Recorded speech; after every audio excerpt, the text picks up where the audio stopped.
Maledetta la guerra, maledetto chi la pensò, maledetto il primo che la gridò.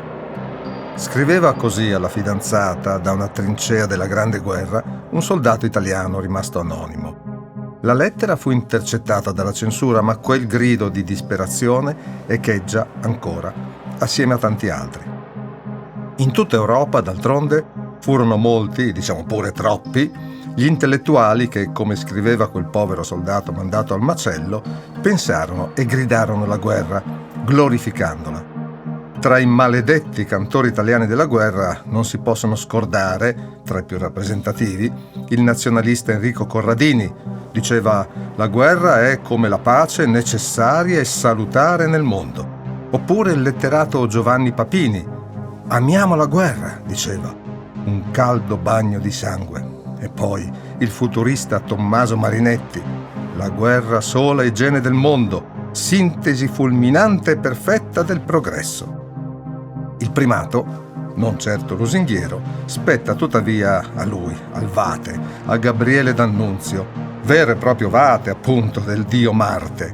Dalle canzoni delle gesta d'oltremare, diceva Italia, del miglior sangue fa le tue rugiade, ai canti della guerra latina, signor di sangue, dio dei combattenti, passando attraverso la collaborazione col Corriere della Sera per spostare l'orientamento dell'opinione pubblica verso l'ingresso nel conflitto, e così si consacrò profeta di quanti animarono le sciagurate radiose giornate interventiste del maggio 1915.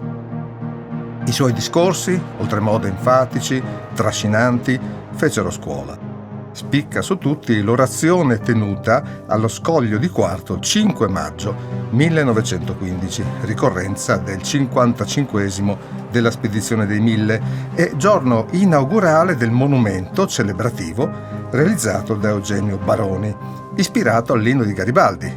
Allarmi, allarmi, si scoprono le tombe, si levano i morti, i martiri nostri sono tutti risorti, le spade nel pugno, gli allori alle chiome. Nel suo lungo discorso, D'Annunzio toccò le vette della cosiddetta religione della patria, un'espressione comune per i nazionalisti tra 8 e 900, però mutata nel tempo da puro sentimento a religione civile della nazione e infine a vero e proprio culto, una paradossale trasposizione laica della fede religiosa in ambito politico, nazionalista e bellicista.